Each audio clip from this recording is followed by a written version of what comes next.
इस वक्त आप आराम से बैठकर इस वीडियो को देख रहे हैं, मगर मैं आपको बता दूं कि आज इस जगह पर आप सभी बैठे हो वो जमीन आज से लगभग करोड़ों साल पहले 85,000 डिग्री सेल्सियस तापमान पे उबल रही थी। जिस जगह पर आप बैठे हैं वो लाखों सालों तक बर्फ से ढकी हुई थी।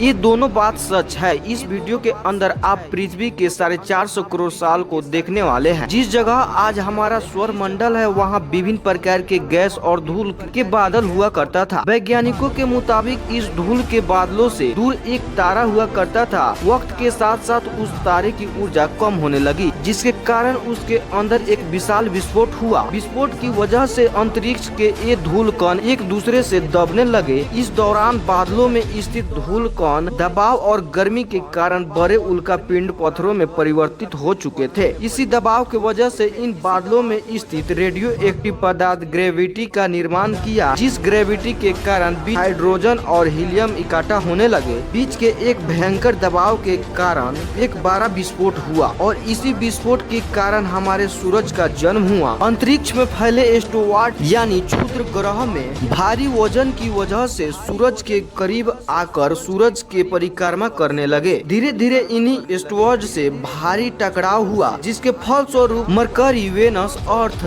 मार्स यानी मंगल जैसे ग्रहों का निर्माण हुआ। वैज्ञानिकों के मुताबिक उस वक्त पृथ्वी और मंगल ग्रह के बीच थिया नामक ग्रह सूरज के परिक्रमा करता था। पृथ्वी पर ग्रेविटी होने की वजह से सूरज के परिक्रमा करने वाले एस्ट्रोइड अब पृथ्वी की परिक्रमा करने लगे और धीरे धीरे करोड़ों सालों तक पृथ्वी पर गिरते रहे।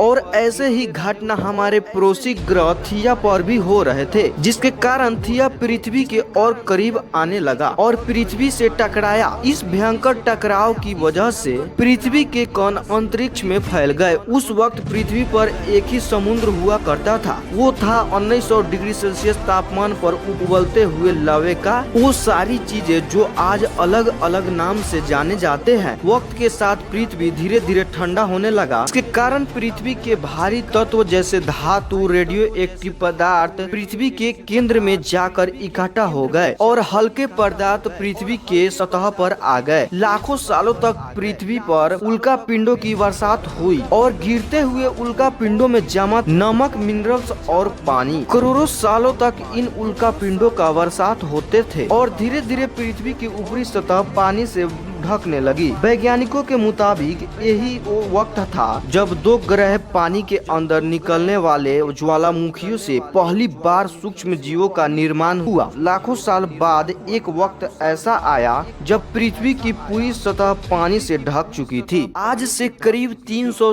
करोड़ साल पहले पृथ्वी पर ऐसा वक्त आया जब पृथ्वी का वातावरण लगभग स्थिर होने लगा था। ज्वालामुखियों का निकलना धीरे धीरे कम हो गए थे। पूरे पृथ्वी का एक दिन 12 घंटा का हुआ करता था। साल बीतते गए और धीरे धीरे ये सूक्ष्म जीव विकसित होते गए। आज से लगभग 2500 करोड़ साल पहले पहली बार पृथ्वी पर ऐसे जीव का निर्माण हुआ जो जीने के लिए पानी के अंदर खनिज पदार्थों का इस्तेमाल करते थे और ये ऑक्सीजन बाहर छोड़ती थी। और अधिक ऑक्सीजन होने के कारण वातावरण में पृथ्वी का वायुमंडल बनना शुरू हो गया और आने वाले हजारों सालों में ऑक्सीजन की मात्रा बढ़ती रही की वजह से पृथ्वी के ज्यादातर हिस्सों में सूक्ष्म जीव फैल गए। एक समय ऐसा वक्त आया कि पृथ्वी पर ज्यादा ऑक्सीजन बढ़ने के कारण ये सूक्ष्म जीव की मृत्यु हो गई। दोस्तों, अगर आपको हमारा वीडियो पसंद है तो वीडियो को लाइक करके चैनल को सब्सक्राइब जरूर कीजिएगा और पृथ्वी